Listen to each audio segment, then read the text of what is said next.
All right, welcome to this very special episode of the Valiant Entrepreneurs podcast. My name is Tom Cook. I'm usually your co-host with Alasdair Cunningham. And this week, we've got a very, very special episode because we have two amazing people joining us. We have got Adam, who's the executive... I thought you said who? Who? Who's that? We've got Adam, who is the executive assistant in the business. I call him the glue of the business because he knows every department, and if you need something doing, he knows how to do it. And then we have got James. James is our videographer. We've talked a lot about James as well over the podcast episodes, and he is jumping on. It's his last week here, so we're not going to talk to him too much. No, we are. It's his last week. He's going to be leaving, but we wanted you guys to see who he was and what he has to say as well. And I'm sure he's got some exciting stuff to share with us today. But really on this episode with these guys, we're going to go into, they hang around with myself and Alasdair a lot. They come to the events. They're obviously filming, recording. They're with us all the time. And I think the advantage to this episode is getting to hear their thoughts about the lessons that they've picked up about business, about life, mindset, property, all of those things, and sharing with you their perspective and what it is that they've been learning as well. Okay? So that's what we're here for.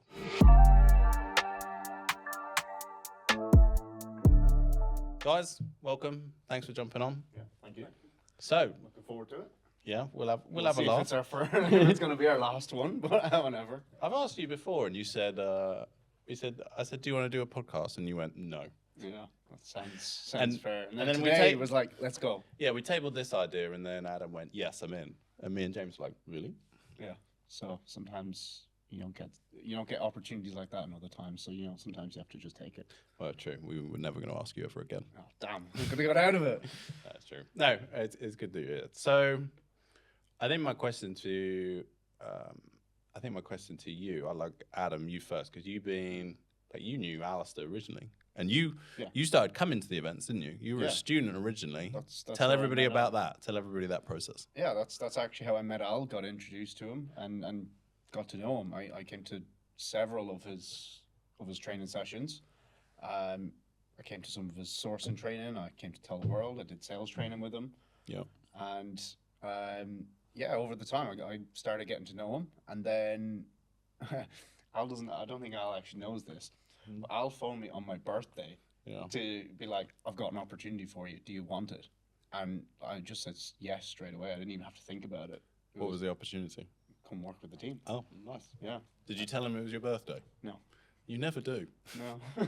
Adam has a birthday, and then you only find out about it about 3 months later. Yeah. And he goes, "Oh, I didn't want anyone to know." That is because the one time we had an event on when it was my birthday, these great people, I tried to keep it a secret, and somebody came up to me at the back and said, "Is it your birthday?" I'm like, yeah. Oh, cool, happy birthday. I thought that was it. I thought they were just going to leave it at that. But no. About half an hour later, just before we went to a break, they made a huge song and dance of putting me on stage and singing happy birthday to me and having a room full of like 60, 70 people singing happy birthday to me. I don't know if you remember that event, but I do. And that's because And you loved it? Oh yeah. That's why I don't tell people when my birthday is. So you've been there a long time then. Yeah. You've been with the business as it's evolved as well at different locations and remote as well, and then here at the office in Leeds. So I know you've hung around with Alasdair a lot more than myself as well. So there'll be a lot, even like driving around. You do a lot of driving around with him as well. Yeah. So there's a lot that you would have picked up. And James as well, our videographer. So James is from the wonderful island of Jersey. I hear they don't pay taxes. Not very little. It's great. Oh, very little. It's My bad. Very little. Very That's little. what they- Tiny, they tiny have to bit. keep someone happy. Yeah. Let's just pay them like 1%, and that's fine. 1%. But yeah, so James joined us. We were looking for a videographer. James jumped on board. He's come out of university, and I mean, I picked up like in your interviews and stuff. You were awesome, and he's just been a great culture fit, and that's why secretly we cry ourselves to sleep every night that he's leaving. But he's got the talent there, and he's going to a massively exciting opportunity. But even so, when did you join us? September. So what's that Yeah, been? September. 9 months? Yeah. 9 months. 9 months. Okay. And you've been at events, you've been with Alasdair, you've been out in the car as well. So you picked up a lot as well. I want to know, I don't mind who goes first, but perhaps what's a lesson that you've picked up in the time that you've been around us? Anything, the events here in the office, what's something that you've picked up? A learning. I've got a few. Go for it. I've got a few. So I've got a couple from Al and I've got one from you. Because Okay. you're here first, I think I'll do yours first. So I remember a time really, really early on when I don't even think I was officially working with the team yet. And we had an event in London. We were running a 2-day event. And I was Alasdair's assistant trainer in training. And so I was basically introducing Al on stage, getting people hyped up, that sort of thing. And over the 2 days, I had to do that 7 or 8 times. And I'd go on stage and introduce Al to the room, and there's like 50, 60 people there looking at you. And every single time I came off stage, I got straight in my head and started beating myself up. And it was like, oh, wow, I did that terribly. I made a mistake there. I didn't do it well enough. I'm letting the team down. And these thoughts were just running in my head and running for like over a day. It was like the full first day and into the second day. And I think somebody told you or you clocked it or something. I was there like stewing in my head at the back of the room. Al was on stage doing his own thing. And you just walked by me. Didn't even stop. You just walked by me. Get out of your head. And kept walking. And that... I was in this like constant argument in my head, and you said get out of your head, and it just made me stop. It made me laugh, and it was like, oh wow, I'm actually really in my head at the moment, and that was a huge lesson I took from you: is get out of your own head, stop beating yourself up for stuff that you think is going wrong, but everybody else is like, wow, you did really well, and I think loads of people do that. I think people do that so easily, massively, and it's that. Because, like, you're right, it's people will do something, whether they've been on stage or they've done a presentation or, I don't know, a sales call, whatever it is. And they'll finish it and they'll go, oh, that was crap. I was rubbish. I screwed up. I failed. I suck. And I like the way that you put it, your thoughts just run away with you. Yeah. And it's just that cycle over and over again. And it's that spiral and it's difficult. I remember that because I remember seeing you come off stage. I can just tell, like, you were in your head, massively. But that's normal, and I think, like, get out of your head is that quick bit of advice to kind of make you just stop and realize that you are whatever thoughts you're running away with. It's just not true. Yeah, and not productive either, because It's not. for that whole day, instead of going, right, that was really good, I can improve this, it was, no, that was all terrible. You're just messing up here, and this is just going awfully. And yeah, I think, like you said, so many people do that in everyday life and just let them thoughts run away with them. And the next thing you know, you're weeks in that. It's not just like a 10-second bad thought, then back to it. If you don't like stop that early, it can just build and build. Yeah, it compounds, doesn't it? Yeah. It gets worse. It gets worse. It gets worse. You go and do it the next time, and all the thoughts from like the experience from last time comes back, and so it just builds on, as you say, it just builds on top of each other. I was thinking about this the other day, because I remember you were in that position. What was that thought I had? Oh, it doesn't matter. It's gone out of my head. Probably because I was in my head. You were in your head, so you lost it. No, it's people get stuck all the time. They're in their head. They're thinking, overthinking everything. And here's the thought. It came back. Good. You've got to distinguish the difference between what is a fact and what is your opinion. So that's a perfect example. You come on stage. Oh, that was terrible. That was rubbish. I sucked.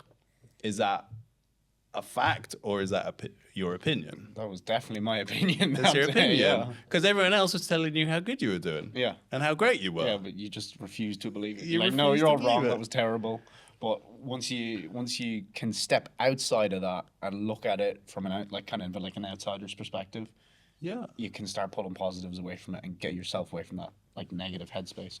That's brilliant. You just said it. That's perfect advice. Get Get out, see the bigger picture, get outside yourself and look at things differently. Get somebody else to like sit down with you and go over whatever that sales call or presentation is you did. Get somebody to go over it with you, because we can be our own worst critic, and we critique ourselves on all these things, but we never pick up the good things that happened. All right, nice. That's a good one. James, any thoughts? I just went blank. I had one as well. You're always used to behind the camera, aren't you? So then suddenly when you're on really camera, weird. I'm like, oh, I'm not. When them lights hit you. Yeah, I used to be this is behind good. it. It's nice. It's dark. I'm in the spotlight now. it's good. And if you're listening to this or you're watching this, you probably have a similar experience as well. Look, maybe you want to record some content and you've got all these great ideas and things you want to share, and then suddenly, as soon as you're on that camera, mind goes blank. Or as soon as somebody asks you a question, mind goes blank. That's normal. So, what is, like, from an event or something, you've listened to us on the podcast, you've been out in the car with Alasdair as he's driving, doing content. What's something maybe you've picked up that hit home for you? I think like your guys' ability to just mindset shift, and like I watched like filming with Al and you as well. You just both like, or even for events, it's just you get up on stage and it's like, right, I'm there, I'm in this zone, and I'm doing this. Like you could be having a bad day, having a great day. I'll be filming with Al and he's been like all moaning, being a bit like, oh, and then the camera could press record, hi guys, and he's like smiles, he's there, and it's like, it's that not letting the emotions hit you. It's doing what you have to do just to do it, and I think everyone in here is really good at that. I think Al calls it showtime. Showtime. Yeah. Yeah. It's showtime. Yeah. You leave your shit at the door. This is what we got to do. Showtime. And it's the way I learn it. The way I learn about it from stage is a good point, because when you got to remember, if somebody's investing in training or courses, whatever it might be, or it might not even be courses or something, education, it might be they're investing a time into something, they're investing their energy into something. As soon as you get on stage or you get on camera and you're being like miserable or mopey or down, whatever it is, and you're being low energy, you then in that sometimes you're going to make it more about yourself rather than the person watching. And it was told to me, like, if somebody's spending a lot of money to come to an event to see you, to learn from you, then you've got to be on top of your game. And you can't give them you've got to give them your best. You've got to give them the best that you can. And you just said it, you got to park all the crap at the door. Yeah. And you guys, I think you've taught me a lot this as well. You just mentioned about people recording content for socials and things like that. You said to me at some point is if you don't do that, or if you're in the situation where you're on stage and you don't perform, you're doing a disservice to the people that are going to be watching. Yeah. Because you're taking it away from them because you're making it about yourself. Yeah.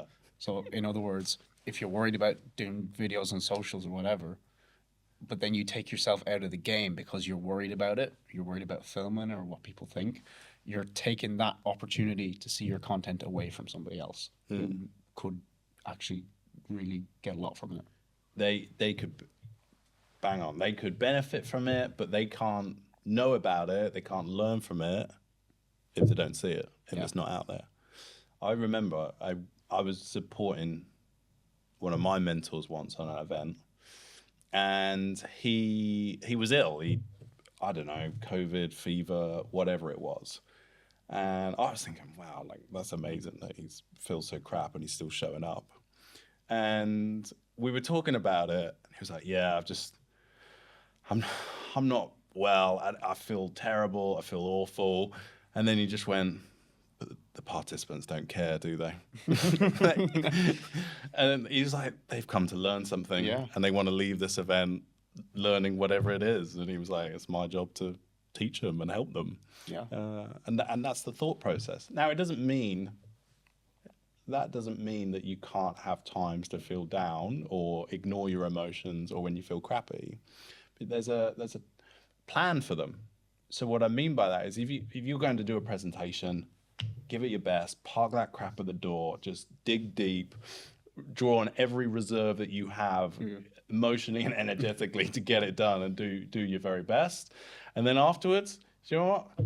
Go and chill out, go take time out, go get some headspace, go rest, whatever you need to do to process whatever's happening for you.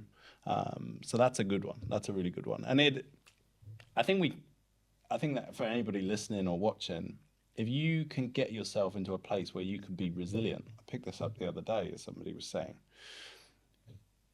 people who are successful and do very, very well, they're not running perfectly 100% of the time, and they're not like high performing all the time.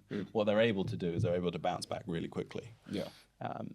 And so the quicker you can bounce back from whatever crap you're going through, the better for you.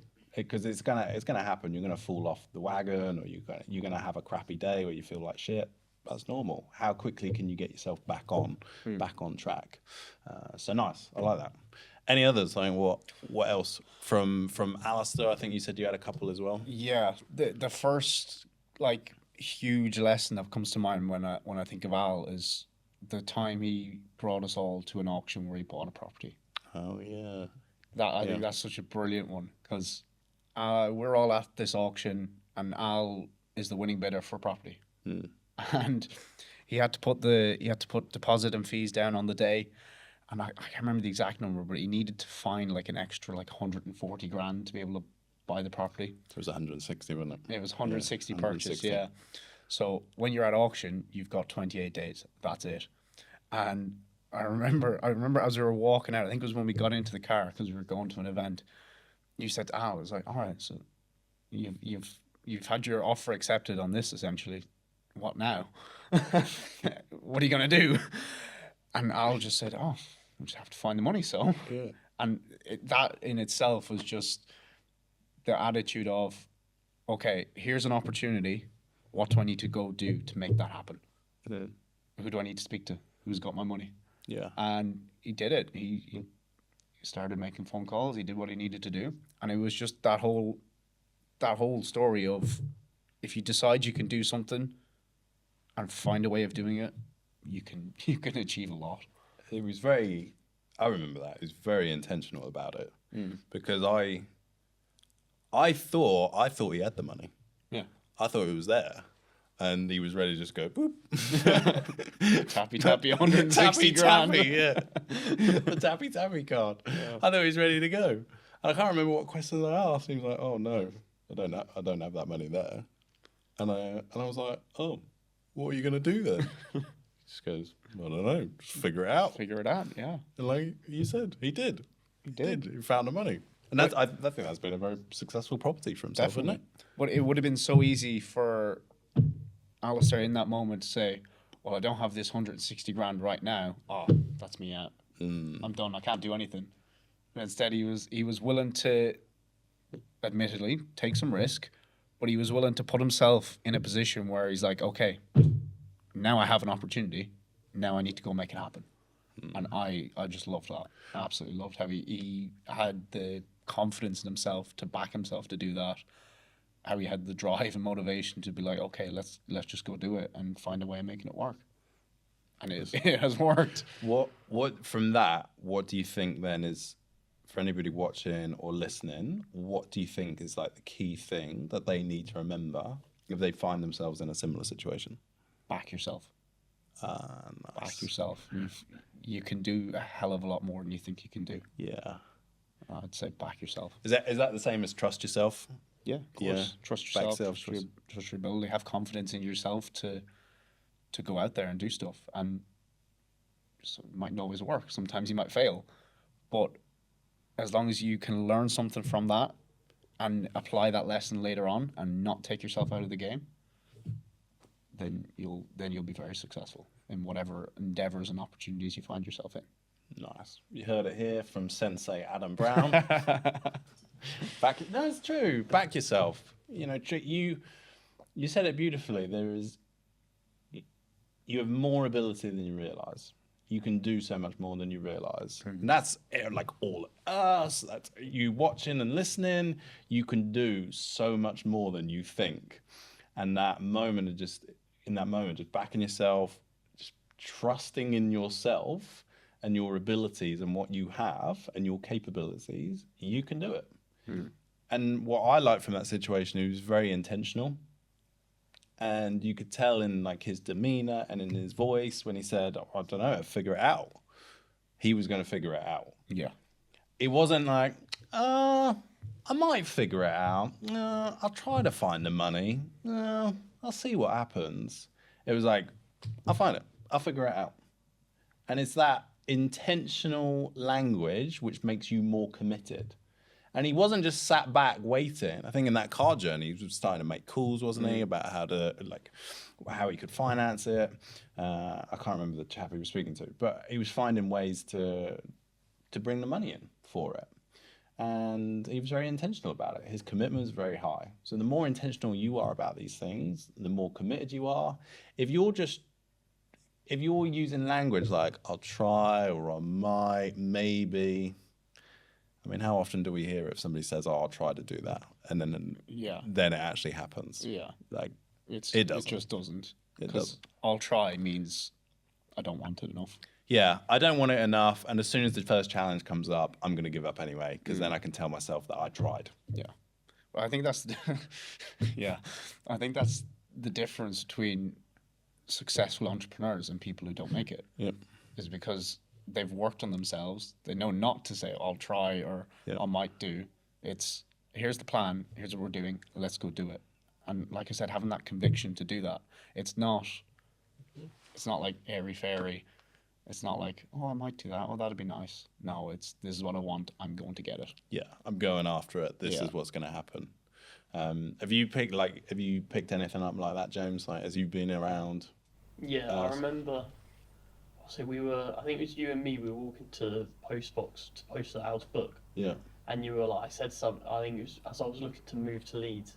I was like, I'm going to try look at something this week. And you were like, I try. And I was like, oh shit, I'm doing it. So it's like, yeah, I've noticed it. And it's like, just like having a conversation like that with all of you guys. It's just, I'm like, oh, I do that. Oh no. It's like, I'm sat there filming the courses.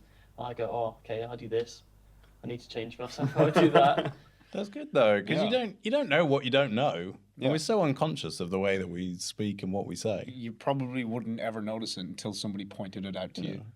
And then you'd be like, oh, wow. Oh, wow, I say that a lot. Yeah. Yeah. But that's why you need people around you. You need a strong environment. You need a strong team around you for people who are willing to call you on stuff like that. Because it's always, when someone calls you on, if we ever call you on you saying, I'll try, it's from a place of love. It's from because we know you can do better and we want you to succeed. Yeah. So if you hear us saying, like, I'll try after you do, that's a sign to say, I'll will, or I'll do whatever it takes to make it happen. Yeah. At Valiant Education, we believe in you. And if you don't believe in yourself, then just use our belief in you to move forward. Yeah. It's like borrowing credibility. Yeah, borrowing belief. Yeah, instead of borrowing credibility, borrow our belief in you to back yourself and trust yourself more. Yeah. James is going to go to his new job and he's going to be like, somebody's going to say, oh, I'm going to try to do that. He's going to try to do that. Yeah, he is. Yeah. James is going to be pulled into HR with his new boss. Yeah. Yeah, it's just going, I try, I will, you must. So, James, I believe you've corrected everybody you've met today. And then his boss will be like, supposed to be like, James, I'm trying to help you here. I want you to be better. Trying to help me? Why don't you help me? Why don't you just say, I will help you? I will help you, I think is the term you mean. All right, nice. I asked you, didn't I? Or did I ask you? No, I asked you, because you told the story about Alasdair. Yeah. James, what else have you picked up? I think like your time blocking.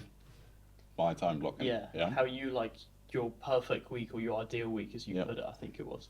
And then how you can be flexible with that. Because I don't know if you remember, but when I started, I was still doing that freelancing that I was finishing up in summer. And I was just working 7 days a week, and I did that for like first month or so. And I was still living with my mate, and that was like a 2-hour one-way commute. Oh yeah. So that was. Forgot he was doing that. Yeah. That was just maybe, you just made me think of it. I was like, I was knackered doing that, and you were like, you can have a break.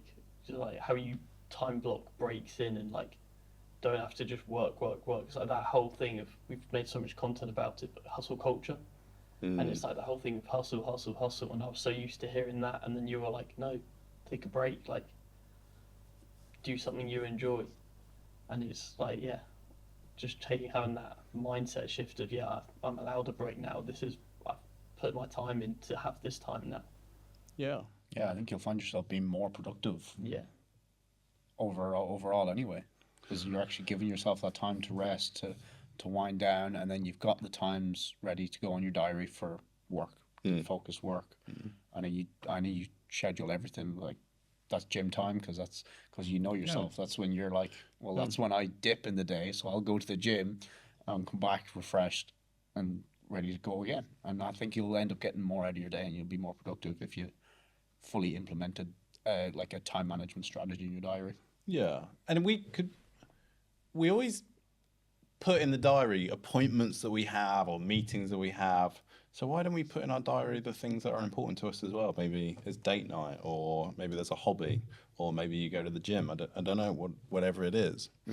And the reason why I wholeheartedly understand I am probably not the hardest worker in the world. And I think there were probably, I don't know, your Hormozis, your Elon Musks. I mean, they probably outwork me in an insane amount. But I don't know. For me, I'm just trying to enjoy life. And I think if I just worked from dusk till dawn and dawn till dusk every single day, burning the midnight oil, it's not fun for me. And it's hard, but I don't have fun. Yeah, but that's why you got into business in the first place, wasn't it? It was so you could decide how you live your life. You just said you wanted to enjoy your life. Yeah. You can do that alongside working. It doesn't have to be all of one or all of the other. Yeah. You can do that, and you've put yourself in a position where you can have that flexibility. And I think that's what most people want as well. Hugely, I think that's what people want. They want that independence, isn't it? They want I think people enjoy working, and I think people enjoy having a purpose to go to and put their mind to, or their skills to, or whatever it might be. But it's just like doing that, like you mentioned, James, doing the hustle culture, the hustle and grind. Well, everyone just ends up burnt out. And I'm not saying that business or life or going after a goal is going to be fun 100% of the time. There will be times where it is challenging and it does get hard. But I think that is the time to actually almost take a break, and just, if you're banging your head against a brick wall, that's the time to actually just switch off. Who is the guy? Nikola Tesla? Do you know about him? You heard about him? Yeah, I don't know. Those inventions back in the day. He did clever things, didn't he? Yeah. He did clever things. Yeah.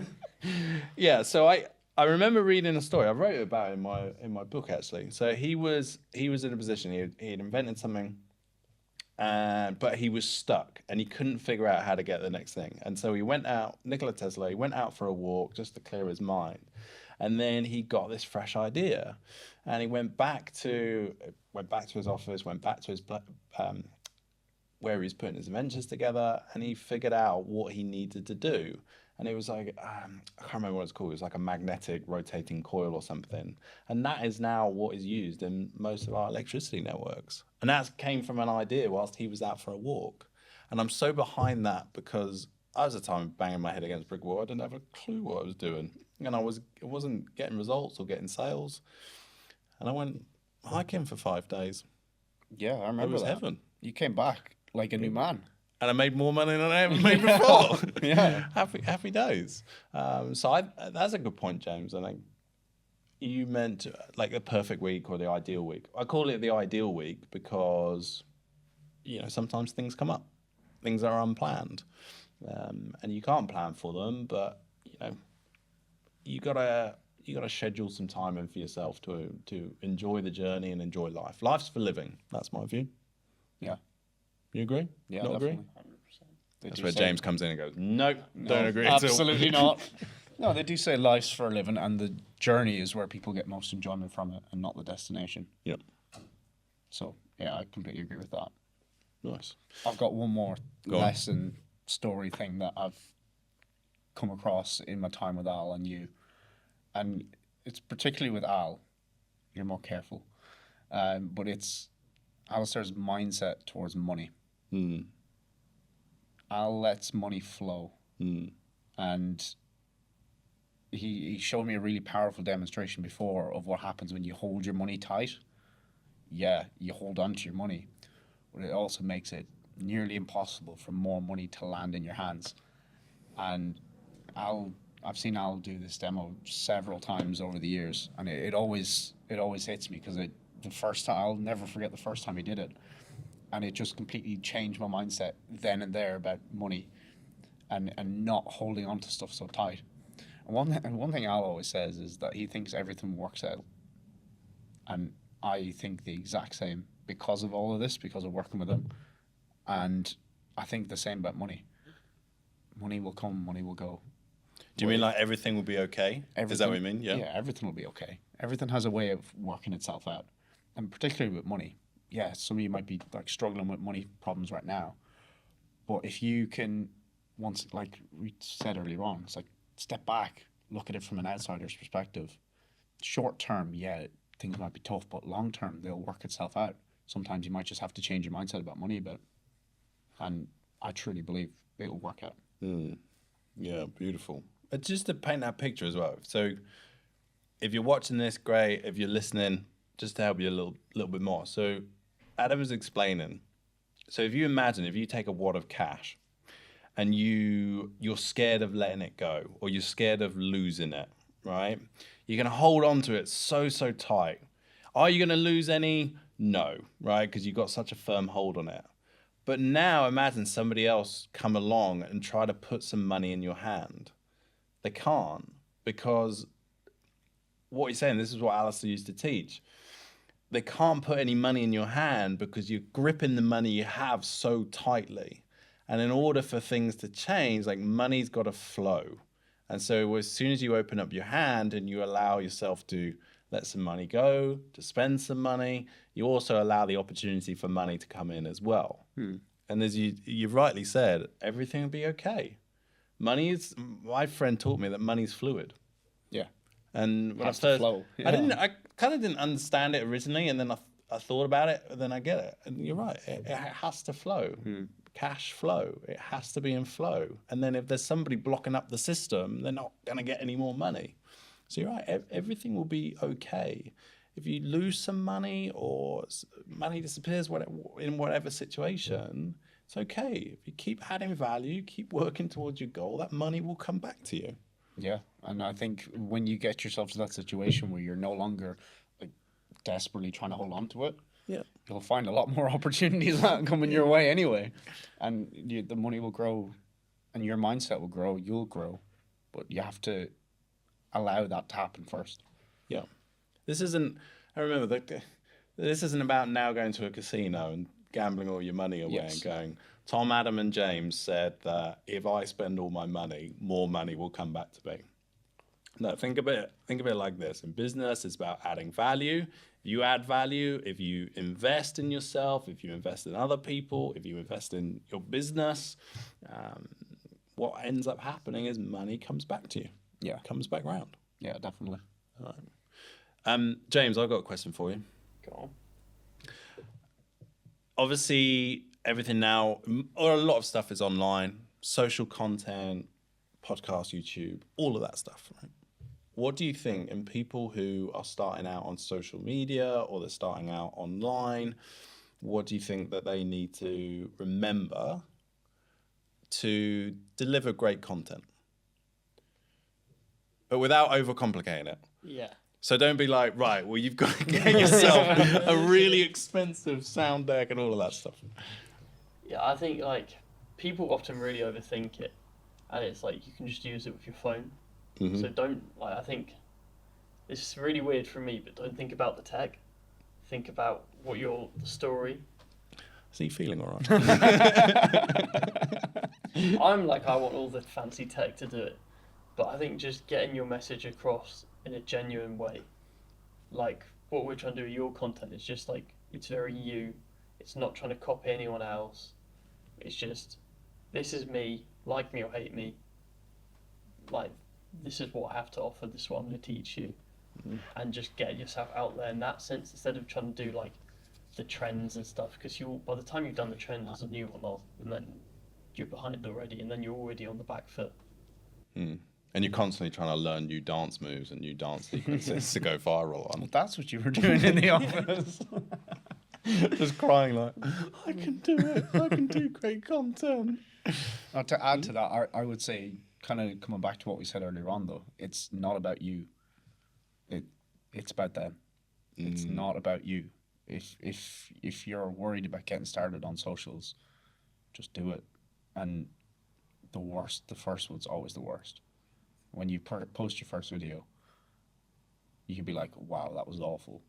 But then you post another 10 and you can look back on your first and be like, starting to see some progress. And then you bump it up to like 50. And then you can really start looking back at how far you've come and how much better things have gotten, how much better on camera you've gotten, how much more confident you've become. But it all starts at that first one. So if you're worried about socials, just do the first one. And then do the next one, and do the next one. But just focus on doing the first one, and do not care if it's terrible. Just put it out there. Because 100 videos time, you'll look back and be like, wow, I've really come far. Yeah. Keep it simple. Like, keep it so simple for yourself. And I like that. It's just like, make it about them. Because when we think, do I sound good? What does my voice sound like? Is this good enough? Is this valuable? Will they like this? What happens is when you're thinking about like all those things and putting the focus on you, it's then about you and it's not about the audience or the viewer on the other side watching or listening to your content. But as soon as you just think, right, do you know what? I'm going to do this video, or I'm going to do this first video on social. Adam's right. Just accept that it's going to be shit. Like, let's not beat around the bush. It's going to be shit. It's going to be crap, but that's okay. And kind of have some enjoyment in that. All right, it's going to be crap. If you can just accept that, happy days. Now I don't know, it weirdly gives you some power to actually go ahead and do that video. It gives you permission to do that video. And yeah, do 100 videos. Do 200. Do it for 5 years, 10 years, whatever. You are going to get a lot better. I think the mistake people make is they wait and wait and wait for them to get better before they start doing video content. Yeah. And it's like, It's like the whole concept of, I don't know if it's the right time to start a business. That's just reminded me of that. It's like, we hear that so much. It's like, I don't know if this is the right time to start. Oh no, the economy. But then you're like, well, this person was at the same event with you.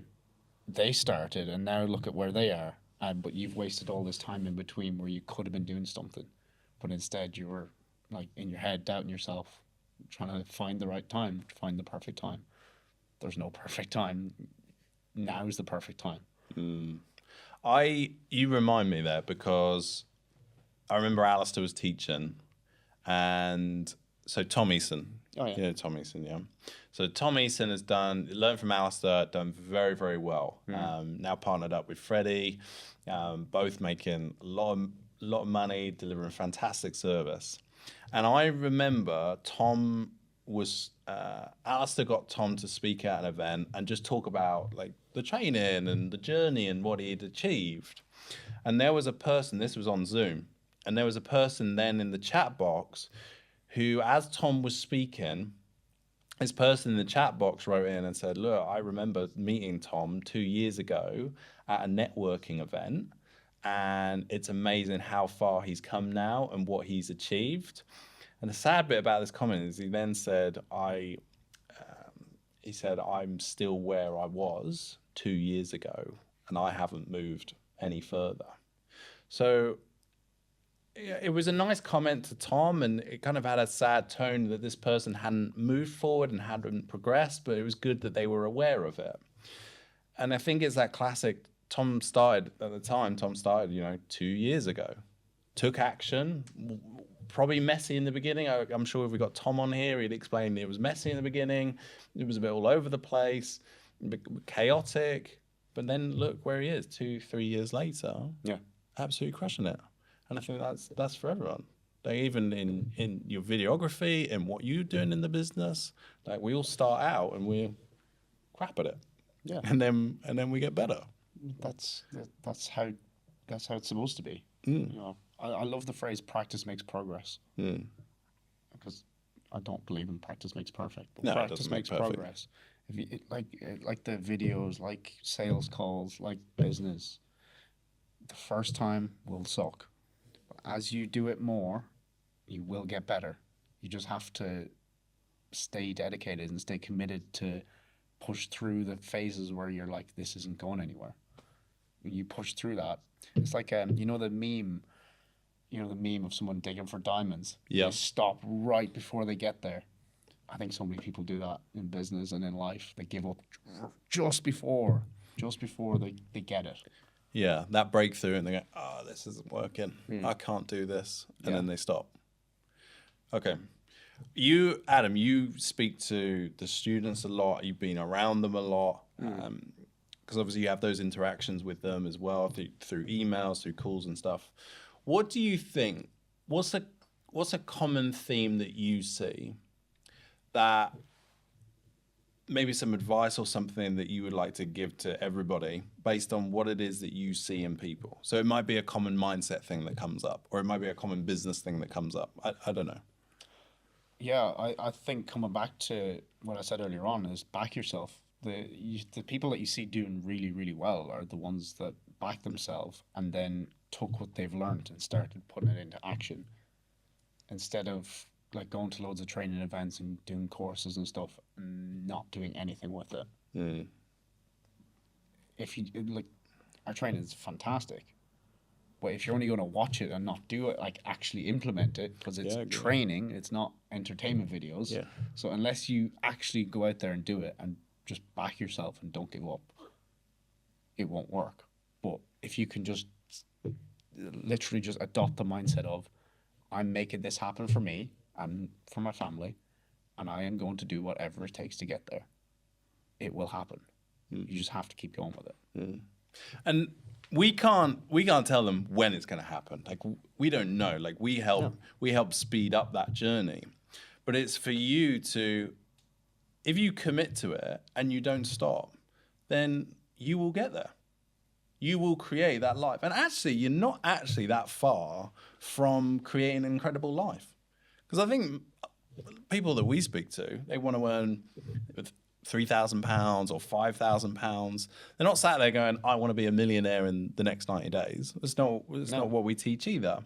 But they're looking for, they're being realistic and going, do you know what? By the end of this year, I'd love to be earning £5,000 a year, £5,000 a month.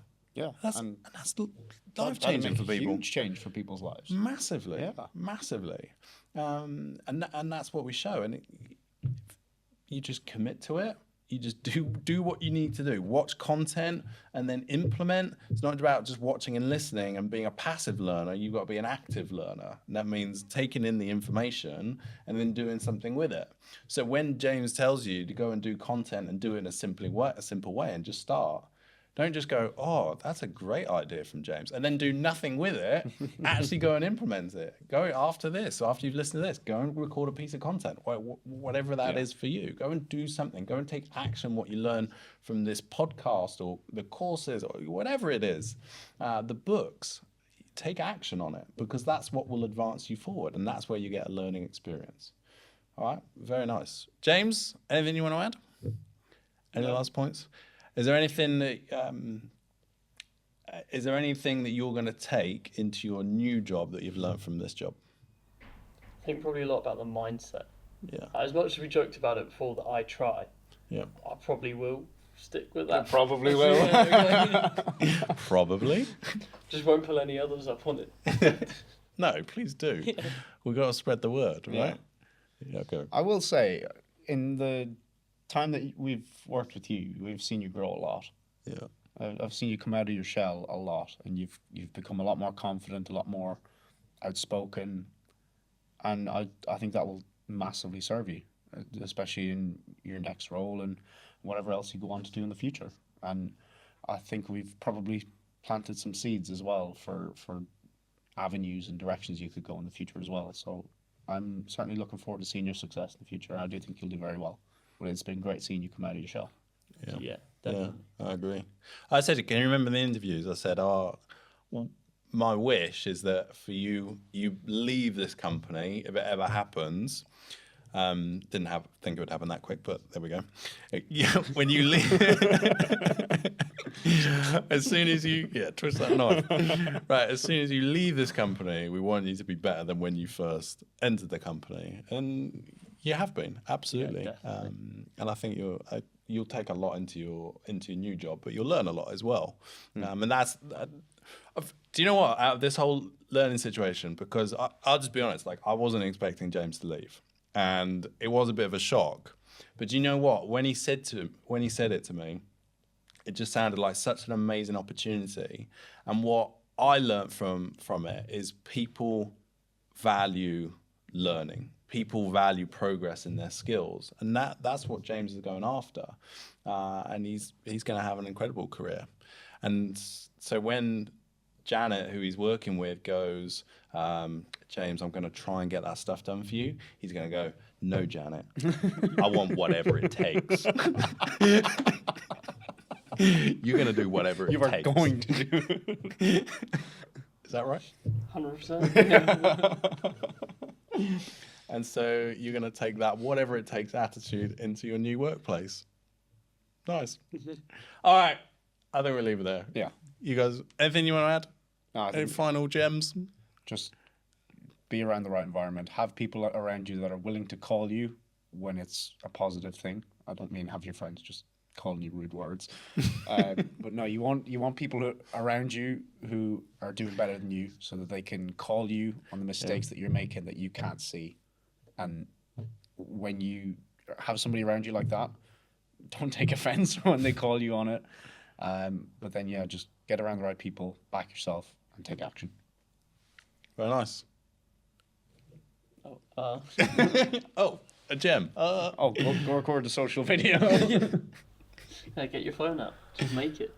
Get your phone out, just make it. Do what you need to do. All right, guys, thank you so much for watching, for listening. Thank you for being with us. I think that was a very special episode. I enjoyed it. I learned from these guys as well. The biggest takeaway, back yourself. All right? I'll see you in the next episode. Let us know in the comments, like, what did you learn from this episode? You got Adam and James's perspective on things. What did you take away from it? Let us know in the comments. Send her a message, whatever it is. All right? Thank you so much for watching, and we will see you on the next episode. Thank you.